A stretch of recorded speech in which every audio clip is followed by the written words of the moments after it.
everyone, welcome back. This is Cole Anderson, as usual, your host on The Independent Pianist, and we are continuing our overview of Ravel's Suite Miroir today with Alborada del Gracioso. And Alborada del Gracioso is the fourth piece in Miroir and probably the most famous of the set. This is no doubt partly due to the obviously enjoyably virtuosic keyboard writing. So in this piece, Ravel seems to have taken a kind of childlike delight in devising new and fascinating technical effects. But probably even more important than that is the orchestration that Ravel made of this piece some years after the original publication of the suite. It's one of the great orchestral showpieces. It shows off Ravel's characteristic mastery of orchestration to magnificent effect. So if you are a pianist and you're planning on playing this piece, you must hear the orchestral arrangement. It's going to give you so much inspiration for the kinds of colors that Ravel had in mind for this piece. And beyond that, of course, it's just a great arrangement as well. So even if you're not a pianist and not planning to play this piece, just give it a listen. It's great fun. However, the original version is a magnificent piano piece as well. It's one of the touchstones for pianistic technique. I've slaved away at mastering the tricky parts in this piece endlessly. Surprisingly enough, there's only a few passages, short passages, that are really very difficult, the passages in repeated notes in particular. But they're of such difficulty that you can spend a lifetime trying to really master them well. More importantly than its pianistic difficulty, of course, this is a fascinating and hypnotically effective tone poem for the piano. As with all of the pieces in the Miroir set, this one is dedicated to one of Ravel's friends and colleagues. This time it was the critic and musicologist Michel Dimitri Calvacaresi. Calvacaresi was a great wit, raconteur, critic, and he used his pen to support the cause of his artistic friends. And he was also an ardent supporter of the new Russian school as well. So the Alborada is kind of like an aubade or a morning song. In this case, it's the morning song of the jester. So Ravel is honoring the kind of brilliant, quicksilver mind of his friend with this morning song of the jester. And he really poured all of the innate feelings that he possessed for the music connected to Spanish folklore. Ravel did have some Basque heritage, but other than that, it was just his own kind of innate sense of the Spanish style that fueled this incredibly unique, but also very authentically Spanish piece. As usual in most of Ravel's big pieces, we see the interplay of his kind of neoclassicism, his instinct towards neoclassicism, with his extraordinarily romantic sense of imagery and tone painting. So in outline here, we have a very simple classical form, a ternary idea, ABA, but Ravel weaves a kind of magical web of motivic connections to connect these disparate parts together into one organic whole. So motives that we find in the A section are used to form the ideas of the B section, and then in the coda at the end, all the ideas are kind of connected together again. The main motive of this piece is probably the repeated note.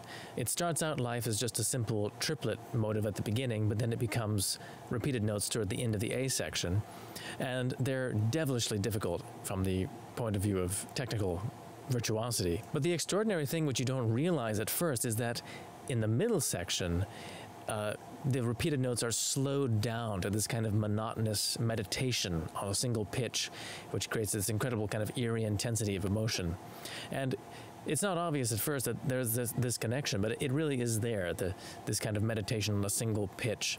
So Ravel is really exploring the extremes of what kind of expression you can get from repeating the same pitch. It's not possible to have a simpler or more basic kind of melodic idea than that, just repeating the same pitch.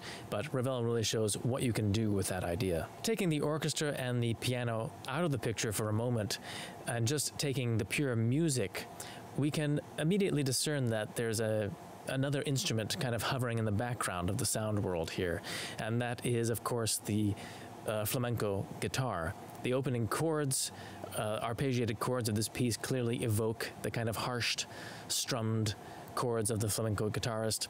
The repeated notes are also a highly characteristic technique that's oftentimes used by flamenco and also classical guitarists. In the B section, of the piece. On the other hand, we have perhaps the most characteristic expressive style of flamenco music, the so-called canto hondo, the deep song. And Ravel goes to quite extraordinary lengths in his piano writing to paint the idiosyncrasies of a flamenco singer. So he writes these kind of curious ornaments in the opening of the middle section that have a very striking effect and really suggest the kind of rapid throaty ornaments of this style of singing. So what he does technically, and what you'll notice here, is that he writes for the first note of each group of ornaments to be held down, and that creates this kind of effect of a rapid slide returning back to the first note. It's a very simple effect, but remarkably clever and effective.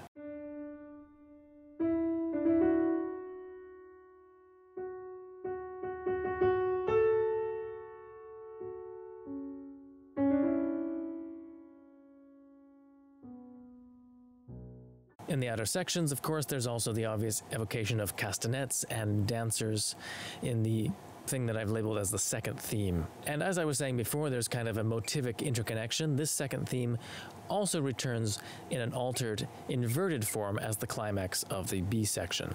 So of course, we can't avoid talking about the technical difficulties of this piece. The repeated notes are some of the most fascinating things I've ever seen. There's something just really mesmerizing about how he's written these. One of the really interesting aspects of these repeated notes to me is to what extent Ravel really leaves the performer at the mercy of the instrument. It's a very dangerous, uncompromising writing, and it's exactly these passages which oftentimes make me a little hesitant to play this piece in public concerts, because it doesn't matter how well you've mastered them. If you happen to come across an instrument that is not regulated well for repeated notes, just a little bit too stiff in the action, or with the key depth not quite regulated correct, these repeated notes are not going to come out no matter what you do. And I've certainly heard firsthand pianists who got into sticky situations with these repeated notes, pianists who I know were excellent players, and it was just the fault of the piano messing them up, including myself, of course. And even on a perfectly regulated instrument, there's always going to be a certain aspect of uncertainty about getting every single one of these notes to sound.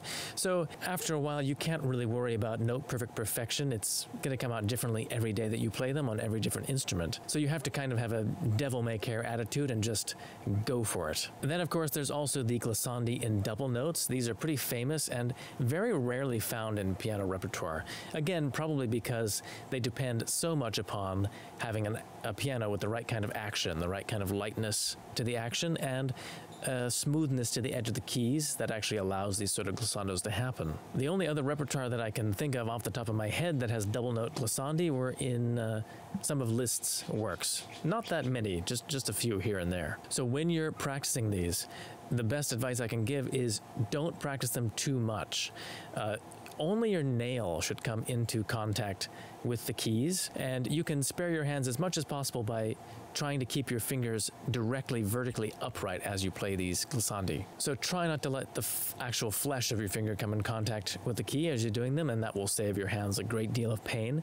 You can also, of course, kind of skim over these passages most of the time when you're practicing. Don't press down too hard, and just save a full pressure for some of your performance run-throughs so you can get the feel for it. It's not something that you have to practice endlessly to be able to play well. It's just getting the knack for it, which is a little tricky at first. And great pianists have come up with all kinds of solutions to this passage. You can even find a video of Sviatoslav Richter, the great Soviet-era pianist, playing this piece, and he even does some of the glissandos with his hands turned completely over this way. So he's actually using the underside of his fingers.